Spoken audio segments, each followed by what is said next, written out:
Welcome, welcome, welcome in, my friends, and thank you for tuning in to the Talent Empowerment Podcast. We're here to help you discover your true purpose, step up your game at work, and live your happiest life possible. We unpack the tools and tactics of successful humans to guide you towards your own purpose, find happiness, and empower your career. I am your purpose-driven host, the real Tom Finn, and on the show today, we have a great friend of mine and an awesome human being, Bill Schuffenhauer. Bill, welcome to the show. Hey, Tom, and all the guests. Thanks for having me. It is an honor to sit here and share the space with you and everyone around the world. Oh my gosh, Bill, we are thrilled to have you. I cannot wait to get into this conversation. I am so fired up to have this talk with you today. And for those of you that haven't been introduced to Bill before, let me just touch on his background a little bit, and we'll get into a ton of detail through our talk. But Bill is a three-time Olympian and Olympic silver medalist with Team USA. His success is one of our history's most amazing stories of overcoming adversity, going through homelessness, to 3 Olympic Games. Yes, 3 Olympic Games.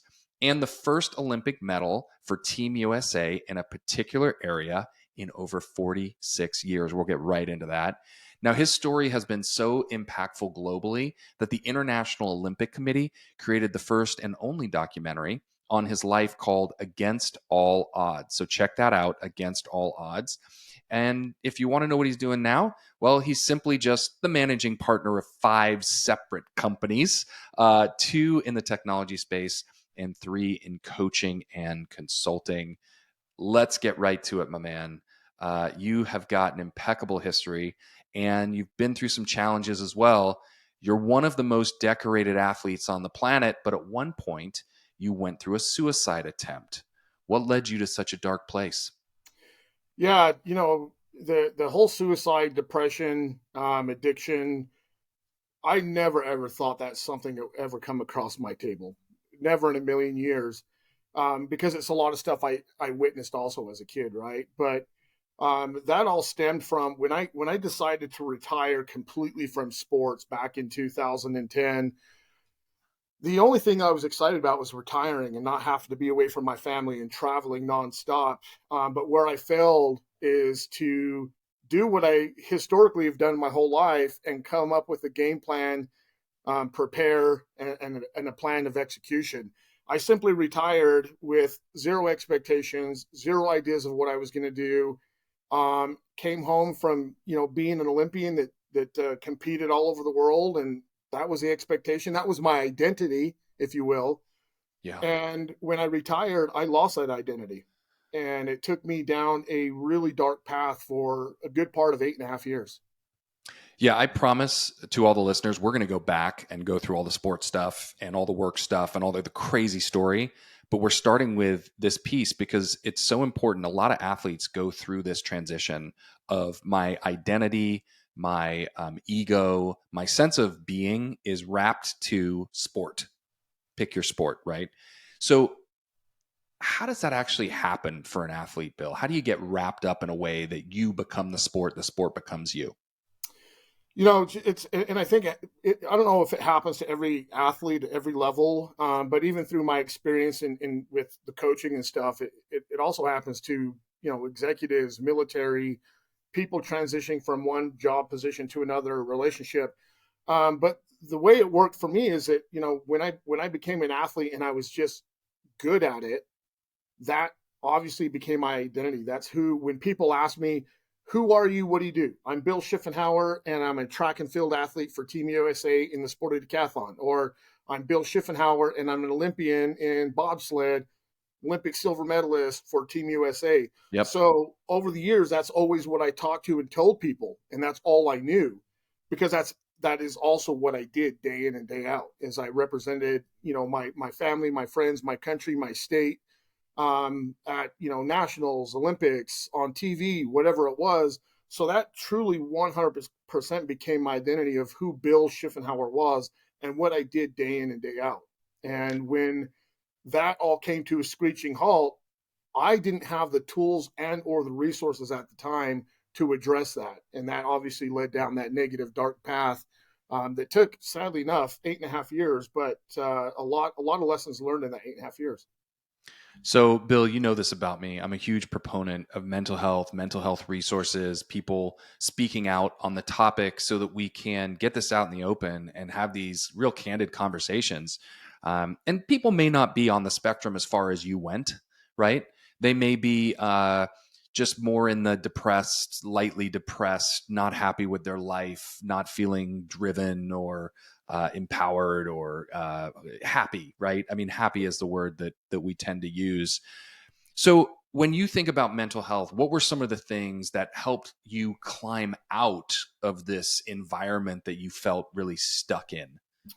So yeah, what a great question, Tom. So when I retired, I honestly felt like I had to reinvent the wheel, and so I took all the success principles, all the experience, all the knowledge that I had, gathered over years and years and years from coaches, athletes, teachers, and I literally threw it out the window. And I Really? went, yeah, don't ask me why. I honestly don't have a good answer. I just, I thought, oh, this is the next chapter. None of that stuff applies. So I need to refigure all this stuff out. And so again, obviously we talked about how long that lasted, but when I kind of got to my end again and I was like, I need some help. I've got to figure this out. And that's when I first got involved with coaching. And so part of it was literally going back. I had this thought to myself because I was like so lost, completely lost. And people out there that are dealing with that, they understand what I'm saying, that super dark, completely lost. And I had to think to myself, okay, at what point in my life was I at my very best, or at least much better than I am today? Yeah. And what does that architecture of my life look like? Well, as we all know, right? Surrounded myself with great other athletes, surrounded myself with great coaches, doctors, a great support system. And it didn't include the things that I was doing at the time, isolating myself, dependent on alcohol and pain pills and all these different things. And so I realized that I had to go back to the drawing board and declutter the architecture that I had created. And that's one thing I really want people to understand. I was 100% accountable and responsible for the negative architecture I created for myself. Yeah. And I had to go back to that and declutter all those things that I've created that weren't serving me for the purpose that I wanted, and exit that stuff out of my life and almost kind of start back on like ground zero and rebuilding that architecture by design.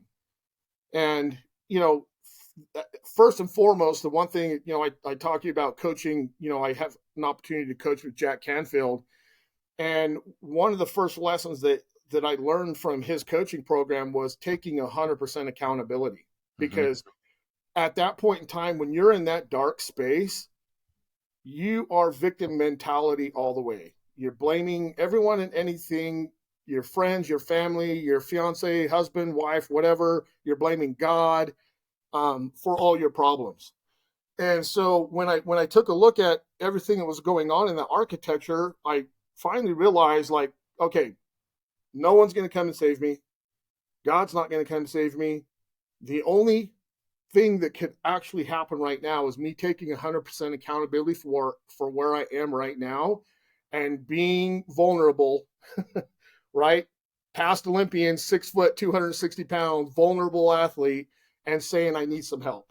And it was definitely the hardest thing for me to do is ask for help. But I realized, based off of what had been happening for 8.5 years, I didn't have the tools or the knowledge or the know-how to fix it on my own. Yeah, look, if you're listening to this and you're thinking, holy cow, you should be, because the way that Bill is unpacking this, he's talking about the architecture that we create within our lives that can be positive. In his terms, was during his sports environment, right? There was positive structures built around his world, people, resources, time, energy, and quite frankly, mindset. And then when that ended and he discarded it all, he then went to create a new architecture, but it was mismanaged. And he created a negative architecture of isolation, self pity, victim status. And and then drugs and alcohol and that kind of stuff that sort of tends to play in when we take that mindset. And the clarity here, Bill, and the reason that I admire you so much is because your ability to explain the clarity of the high point and the not so high point, and distinguish it is really like black and white, man. I mean, it is so clear to me what that looks like, and I hope it is for the audience as well. So when you transition from this negative space and you start to grow a little bit, what did that feel like? Oh man. Well, first off, I want to make sure the audience knows this was a process that took time, right? Yep. It wasn't something that happened overnight, but from day one, having a clear understanding that I could still fix the issues that I created was monumental. I literally, when we were having the conversation with, his name's Chad LaFavor. He's one of the guys I'm a partner with as well, through an organization called TMIC. I literally said, so you're telling me it's not too late for me to go back and start over fresh and rebuild exactly what I wanted by design? He's like, yeah, if you commit, right? And we take that 100% accountability. Yep. And literally, part of the problem is a lot of us sometimes will try to build, a new architecture, but they try to do it within the walls of the old architecture, and that just never works, right? So I just took massive, powerful action from day one and started decluttering the things in my life that didn't serve me. But that initial realization that I still had an opportunity was amazing. And now I get to look back and see and pay attention and acknowledge and appreciate the little steps and people along the way that helped me get to where I am today. Bill, how old were you when you hit the reset button? Oh, this back in 2018. So I'm turning 50 in June. So 48-ish, 48, 49, yeah, 46, 46, okay. 47. Yeah. So look, mid 40s, yeah. And you completely hit the reset button and said, all of my architecture, to use your words, that has been designed is not working for me. Yeah. And I got to break this stuff down and build a new house. It's super impressive. And we're all cheering you on and rooting you on because I think it's just awesome. How you went through the challenges, came out the other side. Now you're a business guy, you're leading in your community, you're sharing your story so that others can evaluate their own lives and start to rebuild their own architecture. So kudos, brother. I think it's awesome what you're doing. Thank you, man. I appreciate it. So, all right, sport fans, I know people are probably like, look, man, can you just get to the cool stuff about the Olympics? Because I want to know the backstory. So you are an Olympian, but you started in the decathlon. So tell us the story of your Olympic journey, where it started in the decathlon and how you ended up winning Olympic medals. Yeah, I mean, obviously it starts off way back when, as we talked to Tom and before, I grew up with drug addicted parents on and off the streets, 17 foster homes. And so I was used to, as a youth, just bouncing all over, getting in trouble with the law, running from cops, so on and so on. And at another point in time in my life, I was getting ready for 7th grade, and my mom had gotten in trouble for drugs again. And so the state intervened and said, okay, guess you're going to go to another foster home. And honestly, my family was fairly well known here in Salt Lake because of my mom. She was considered like the street mom around here. And they said, okay, you're either going to go to another foster home or we're going to call your grandma and see if she's willing to take you. And thankfully, my grandma was willing to take me on. And I moved from Salt Lake to a very suburban type town called Roy, Utah. Back then, I was the only kid of color at the school, so I didn't fit in. I had raggedy clothes, big afro, and I just walked into the school, and for the first time, I just noticed a different energy. of the kids there. And it was something that I wasn't used to. I'd never experienced. And long story short, I noticed one kid in particular. His name's Jake Schultz. He's okay with me saying this. I talk about him even on my documentary, but he was like the all-American kid, clean cut. Everyone liked him, played all the sports, great student. And I was like, I want to know what that feels like.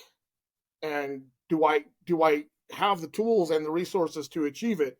And I didn't know at the time, but again, as a seventh grader, I'm making big boy decisions without even realizing it.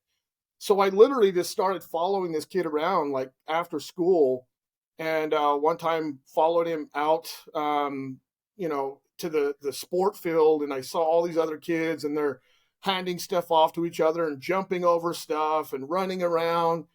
And the first thought in my head is like, well, I'm really good at like running from cops and jumping fences. I think I could do this, whatever it is that they're doing. And of course, it was track and field. And I went out my 8th grade year and was, kept trying all the events and making the cut. Coaches were excited. Other athletes were excited. And in my head, I was like, well, gosh, if I'm doing good at this, I'm going to try baseball because that's what I see on TV all the time, right? So one day I leave to baseball practice and had a great time. Come back to track practice the next day, and the coach is like, hey, asked me where I was. And I said, oh, I went to go try out baseball. And he says, okay, well, you have to understand this is a team, and we were going to do handoffs, and we were going to have you on the relay team, but you were gone. So the next time, let us know, what's going on. Unfortunately, at the time, they say that you can take the kid out of the ghetto, but you can't take the ghetto out of the kid. And I had some choice words for the coaches, which ended up getting me kicked off, not only the track team, but also the baseball team. So I had to kind of go back to the drawing board and reached out to my teachers and the coaches because I didn't have good enough grades. Even if I would have made the team, I would have been kicked off. And realized and leaned on them for support to get my grades up and work on my mindset and my attitude and all that stuff. And finally made the track team my 9th grade year. And I was doing all the events, hurdles, discus, long jump, relays, whatever I had time to do, I was doing all of it. And I just loved the camaraderie of athletics so much that I realized that I'd found something that was going to help me change my stars to achieve something no one ever thought that I could ever do. I mean, mind you, I was told by family members that I would never make it to the age of 16. I was a black sheep of the family. And at the time, I just wanted to prove everyone wrong. And so when I went into high school, the coaches were like, hey, we noticed that you were doing all these events. You're awesome. We'd love to have you do this event called the decathlon. And I was like, okay, sounds cool. What exactly is that? And so they start naming off the events. And I'm like, man, I get to do more events. This is so amazing. And the coaches were like, well, you're the first one to practice and you're the last one to leave. And I was like, oh my gosh, that's just way too much. And so, and they said one last thing. They said, a decathlete is considered the best athlete in the world. And I was like, sold, let's do it.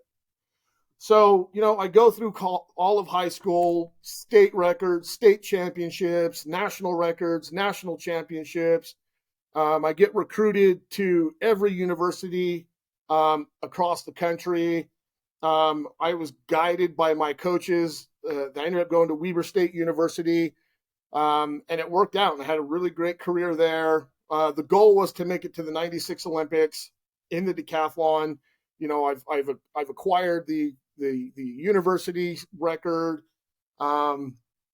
Ended up after my senior year moving to Moscow, Idaho, to train with one of the very best decathletes in our history named Dan O'Brien and with his coach. So I literally jumped on because we didn't have, cell phones or internet and stuff at that time. So I'd written a letter to them, said, hey, I'd love to come train with you.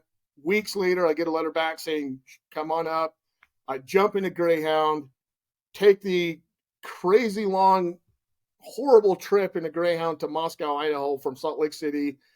And I'm up in Moscow, Idaho, training with like literally the best athletes on the planet. Yeah, so you got to pause for a second. So for our younger viewers and listeners, a letter is something you write with a pen, and then you put it in something called an envelope, And then you put this thing on the front of it called a stamp, typically sticky. You can get them, they're like stickers now. You used to have to lick them. And you put an address on there, not like an email address. There's no at, it's a physical address. And then a Greyhound, just to be clear, as we're building our nomenclature here, that is a bus that goes from one location to another location, typically with stops in between. And you can get on said bus and off said bus, right? So at different locations. So I just want to make sure, for my younger generation out there, that we know what those things are. Yeah, that's a good idea. Funny enough, I didn't think about that, but great point. So yeah, I get up to Moscow, Idaho. I'm with some of the best athletes and having a great time. But I kind of lost like my direction when I got up there too, right?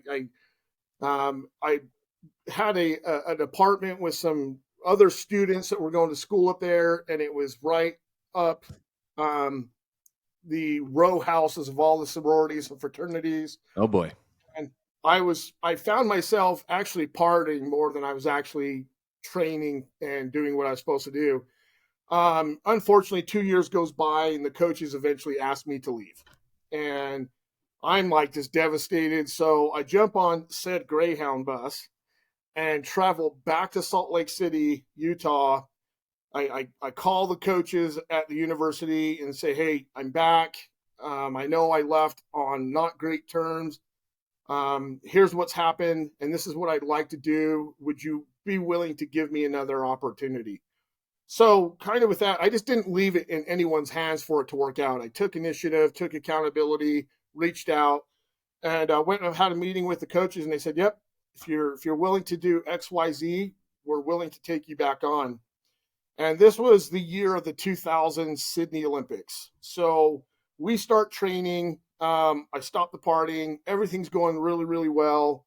We go to do our first meet here in Utah, and I scored something like 8,083 points. I can't remember exactly the point, but I was the 51st American to go over 8,000 points in U.S. history. That qualified me for Olympic trials. Qualified me at the time as the number one scorer in the world. And we're just having a great season. I mean, things are going so well. And we get to about 2 weeks before Olympic trials. And we're like, hey, let's just do another meet, just a warm-up meet. Doesn't have to be anything crazy. And so we're doing this meet here locally at Brigham Young University. That day it happened to be raining, and in the second event of the decathlon, which is the long jump, I'm running down to do my first jump, and my foot slips on the long jump runway. My heel rotates, my spikes catch, and I literally almost blew my ankle completely apart. So we honestly should have just stopped right then and there because we'd already qualified, already met the Olympic standard, met the national qualifying standard. But we went into what most people do. We went into panic mode, and we numbed up my ankle, wrapped it up. I went to go try and do the third event, which is a shot put. That didn't go very well. Went to go try to do the fourth event, which was the high jump, and that was pretty much the nail in the coffin. There's just no way that I could jump off that foot. Mm-hmm. So I literally packed up my bags, left all my gear at the track, and walked off, and I was just done. And went home, feeling sorry for myself, and that lasted for probably about 3 or 4 months, just hobbling around on crutches, realizing my whole career's down the drain and it's over. What does that feel like? So let me just set the stage again. So we're in Utah. We've blown all the records. We're getting ready for the Olympics, right? You're going to be on the Olympic team, essentially, in the decathlon. Mm-hmm. And you're going to go represent your country for the first time. And I mean, mentally, you're probably elated. And then you go into a practice meet in the rain and rip your ankle apart, which I assume then leads to you're not going to the Olympics in a couple weeks. Mm-hmm. He's nodding his head for those of you that are not watching on YouTube. So Bill blows out his ankle. And now we've got a couple months of trying to figure out what's next. Yeah, I was devastated. I mean, the best way to put that was I was absolutely devastated because that's all that I had on my mind was to represent my country and make the Olympics. So I didn't really have a plan that was next. So I'm at home again, victim, blaming the whole world for everything that happened, my problems. Poor me, And little poor me time. yeah, 100% poor me time. And the world works in funny ways sometimes. And I had a friend who reached out to me and said, "Hey, you ever think about doing bobsled?" And I'm like, what are you talking about? They're like, bobsled at the Olympics in Salt Lake. And I'm like, no, no, no, no, no. The Olympics are in Sydney, and I've missed that because of my injury, and that's over and done with. They're like, no, Winter Olympics, bobsled. And I'm like, I don't even know what that is. Like, I have no idea what you're talking about. I didn't even know that the Olympics were coming to Salt Lake where I live. And they said, okay, you've got to go to Blockbuster. For those that don't know. Oh, I know where this is going. Will you please explain Blockbuster for a minute? Yeah. So Blockbuster used to be a store where we would actually go to the physical store, walk around and look for titles of movies that we might like or just look and rent a VHS tape at the time and Yep. take it home. You have to have a membership. Cost you, I can't remember how much it costs us, but you rent this video. And I think back then you could only rent so many at a time. Yeah, you could rent one or two. If you were on the like upgraded subscription, you could rent three, kind of thing. And would you have like 48 hours to bring it back? Yeah, something. And certain movies were like a week. You could rent them for a week before they started charging you fees. Yep. Yeah. Oh yeah, we're going back old school right now. I love it. Way old school. And so they're like, you have to rent this movie called Cool Runnings. It's a movie about these Jamaican bobsled athletes. And I was like, okay, sure. So I rent this movie, I take it home, I put it in the VHS tape, start playing it, and I watch this movie about the Jamaican bobsled team. Great movie, by the way. Awesome. Yeah, it's a great movie. Love it. And I was like, oh man, this is kind of cool. Like, I don't know anything about the sport, but it looks kind of cool. So I get done with the movie, I rewind it for those. There's a rewind fee if you don't rewind it appropriately. Yeah. And I go back to this person and I was like, okay, I watched the movie. Like, I want to know more. And they're like, well, now you've got to watch a video of Team USA actually competing in St. Moritz, Switzerland. Yeah, cool. And when I saw that video of, one of my former teammates, Pavle Jovanovic, competing as a brakeman in the two-man sled in St. Moritz, I was like, yes, I need to do this. And so we literally just said, hey, you know what? Let's strategize about this. Like, why not me? Right? Yeah, why not you? Exactly right. We only had a year and 3 months before the Winter Olympics in Salt Lake. And of course, everyone's like, there's no way you can do it. You've never been in this sport. Like, what are you thinking? But my internal team, we're like, how cool would that be if we could actually create a story of going from homelessness to the Olympics in your own city, and we were just like, wow, that would be really cool. Like, honestly, grew up homeless in Salt Lake City, turned your life around to then compete in the Olympics in your own hometown. And we just said, you know what? Why not me? We've got absolutely nothing to lose. Let's just take all the mindset and training that we had in the track and field bucket, pick it up, dump it over into the bobsled bucket, and just go for it and see what happens. And, for 3 months, I got introduced to this bobsled driver named Bruce Roselli, still a great friend of mine out of Indianapolis. And I would just drive an hour every day from where I lived to Park City. And I just became a student of the sport at first. So for 3 months, I just watched. Didn't push a sled, didn't do anything. I just watched the athletes and the coaches. And one day they called me up. They said, hey, would you be willing to come back up to Park City? And I was like, yeah, sure. It's kind of normal thing at that point in time. And I get up there. They said, hey, we want you to go down in the sled today. So, of course, I'm excited, nervous, all at the same time. They say, okay, we want you to actually go from the brakes on the 4-man, which is probably one of the harder positions because you're the last one in. And so I'm just like, okay, just take all the information that you've consumed watching all these other athletes and just apply it. And so we go up to the bobsled track in Park City, and we go down, and we did our 3 runs. And every time we did a run, my teammates were super excited, and I have no idea what's going on. I'm like, oh my gosh, that was just a great ride. I've never had an opportunity to do that. That was fun. And we get done, and my teammates are, again, just ecstatic. And I'm like, what am I missing something? They're like, that is literally the best we've ever done in a competition. And I was like, a competition? They're like, yeah, that was World Team Cup Trials. And I was like, my first experience in a bobsled is a World Team Cup Trials. And we won. We done better than they ever done before. And then, of course, I get a permanent place on that team and on that sled at the time. Well, I And would think so. I mean, if you're crushing records and it's your first day on the job, I would think maybe we'd bring you back, right, for day 2. Yeah. So we go to Calgary, Canada, and do what we call America's Cup. So America's Cup consists of Calgary, Canada, Park City, and Lake Placid. And you're competing, and it's the lower tier of teams at that point in time, but you're still competing internationally.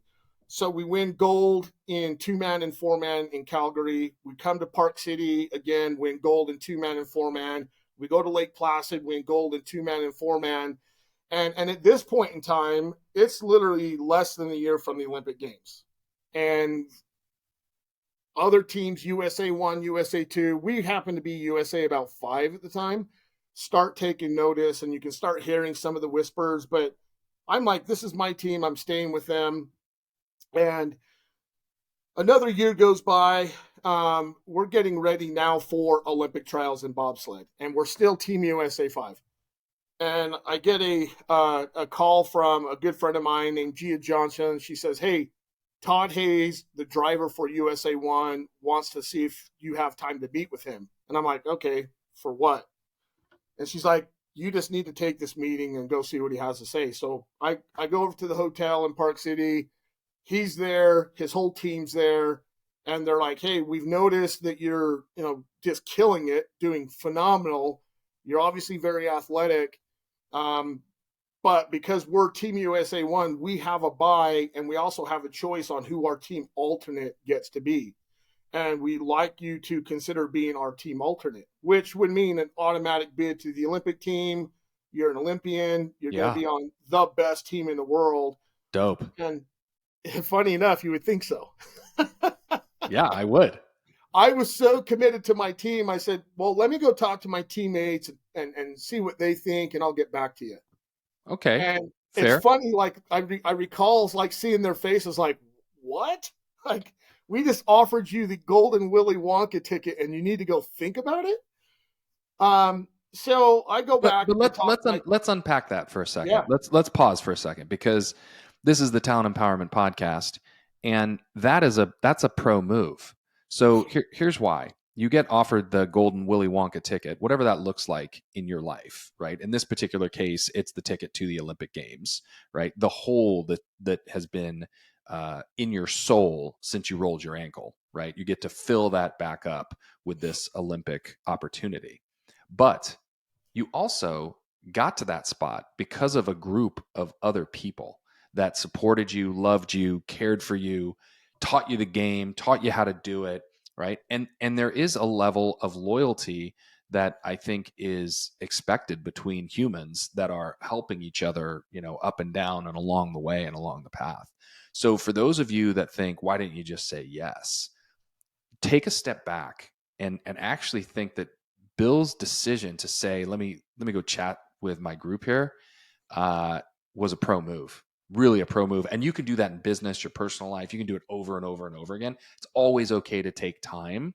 Now, if they had said, you tell us right now on the spot, that's probably not the team you want to be on, right? If they're going to say, yeah, man, go talk to your folks and let's see if we can get you on the team, you've got a pretty level-headed group that you're working with. Now, I don't know how this story went. So next part's up. Okay, so now you go back to the team and you're team 5. We're back at team 5, and you're saying, hey guys, I got an opportunity to be on the Olympic team?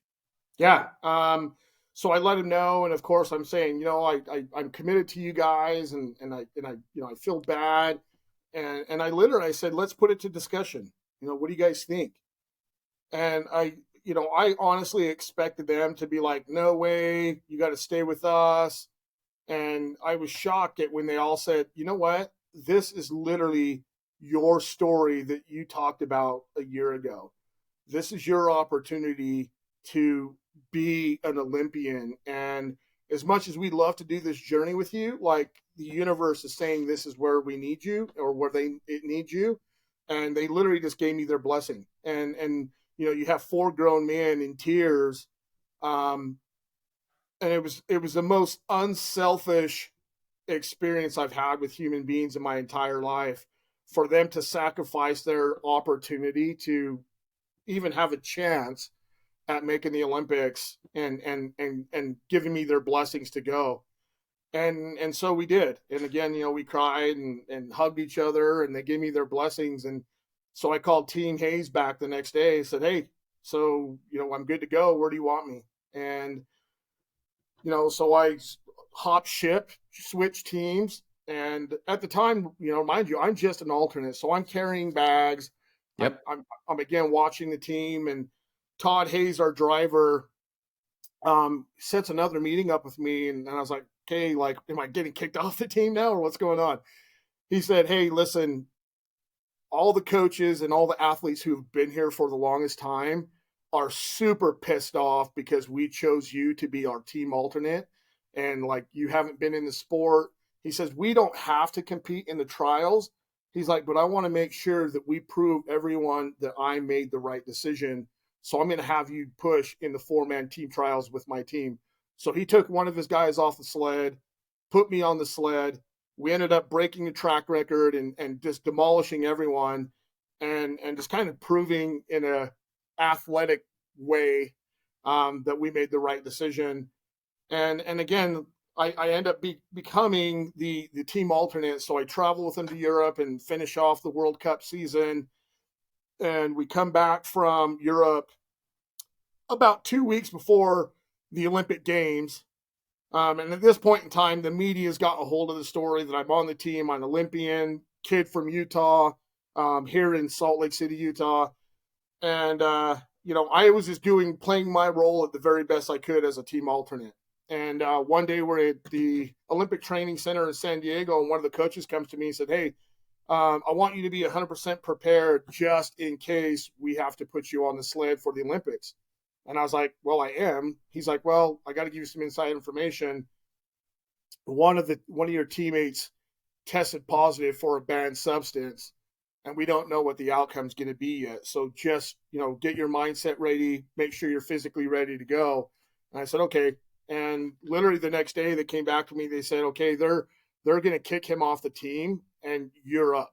And Nice. then again, like, just a mixture of emotions, right? Because the guy who got kicked off was literally the first guy I had an opportunity to watch in a video competing in St. Moritz, Switzerland. He also became a mentor of mine, to help me like really understand, like, what does it take to be a high caliber athlete at an Olympic level. So as excited as I was, I also had the mixed emotions because he was losing everything. But I just had to kind of attach myself to the good part of it and move on and focus on what I had to do. And, ended up, starting to like realize, like, oh my gosh, I had this dream a year and a half ago of trying to make the bobsled team in Salt Lake City. And now I'm here. And, we go and we compete. And, we were favored to win a medal. Not sure exactly which one, but there was like a little bit more of concern because now this new guy, myself, is on the team, and they're like, okay, is he going to actually be able to perform at an Olympic level with billions of people watching all around the world? Sure. And again, I was just like, in my head, I recall when I'm walking up for the first run of the bobsled, and I can see thousands of people out there on the mountain, and I can hear the announcer saying, here comes Team USA 1 with newcomer literally they announced it on TV. If you go back and listen to the commentation, they're like, this kid, Bill Schuffenhauer, straight off the streets of Salt Lake City, is here at the 2002 Winter Olympics competing for a medal. And I just let all that go. I just, I kind of put myself in the mindset of like reminding myself on the path of what it took for me to get there, right? And just focus. You hear a lot in athletics that don't try to do anything more, just do exactly what got you here. And went and did that. And the first day we're in first place and just Wow. like, what is going on here? And super excited. And of course, we have a bunch of interviews and people are like, you finally made it, and tried to stay away from too many interviews because I had to get ready for the next day of racing. The second day of the third run, it was snowing. For people, if they get an opportunity, they can see this in the documentary as well. But we fall completely out of contention, like back to like fifth place or something like that. And instead of freaking out, Todd gathers a team and said, "Hey, listen, guys, we've worked really hard to be here, and we're going to go ahead and finish this at the highest level we can. So we're going to go back up that mountain, get our minds together, get our act together, and go out there and put together the best run we possibly can and represent our country here at the 2002 Olympics." And we just all agreed. It was like, all right, let's go do this. You know what? We might not medal, but we're here. But we're still going to compete at the highest level we can. And we go up there and put together the best run we can. It ends up turning into a silver medal for Team USA. And as you mentioned earlier, the first in ever 46 years. Just a kid off the streets of Salt Lake City. Right? Pushing a sled. I love it, man. I mean, the story is so empowering for so many different reasons and so many ups and downs along your journey. And the path that you took from being in the decathlon and thinking that was your path, and then switching to a winter sport and watching cool runnings. I mean, it's like we just made this up. Right? But we didn't. You made it up. And I think what I want people to hear is where we started. So where we started was, there are architectures that we create for ourselves. There are frameworks that we live within, and we create those boundaries. And what Bill did is he tore those architectures down multiple times in his life to rebuild a framework that worked for him. And I'm not saying that it's always perfect. And Bill, I think, Bill, you would say it's not always perfect either. But if you look at your life, whether it's your career, your relationship with your partner, your friendships, your community, your educational status, whatever it is, right? Just know that there's always something bigger, greater that you can move towards if you choose to do so. So, Bill, you're awesome. I I was looking forward to this chat for a long time, and I'm glad we got to hear not only the whole story about your Olympic journey, but also the challenges afterwards of transitioning from, this superior athlete to sort of everyday Tom and Bill, right? And trying to figure out your feet, get on your feet like the rest of us. So thank you for sharing your journey with us. Yeah, no, thank you, Tom. It's been a pleasure. And, hopefully everyone out there is listening can find some good nuggets that they can apply in their own lives. Yeah, absolutely, man. And thank you for joining the Talent Empowerment Podcast. If somebody wanted to get in touch with you, how would they go about doing that? Yeah, honestly, the two best ways, they can go to my website, which is theolympianspeaks.com. And if they want to see like all the things that I'm into, that'll show them. They could also just go to my link, tr.ee/Bill Schuffenhauer. If you can't spell that, just look it up. It'll Yeah, a pretty good chance we can put that in the show notes for you, Bill. Don't worry. We'll put links in there for everybody to be able to find Bill. If you want to connect with him, watch his documentary, check him out on LinkedIn, check out his website. The guy is awesome. Thank you, brother, for being on the show, man. Keep kicking it and keep reshaping that architecture. Thanks, brother. I appreciate you so much. And thank you for what you do. You're definitely an inspiration to several thousands of people around the world. And that's what it takes, is people like you and I just trying to do what we can, one person at a time. Make the world a better place. I feel a song coming on, but I won't sing. Yeah, you don't want me to sing. Hey, look, my friends, thank you for tuning into the Talent Empowerment Podcast. We hope you've discovered your true calling, found your dream career, and are living your best life. Get ready to dive back into all things career and happiness on the next episode. We'll see you then.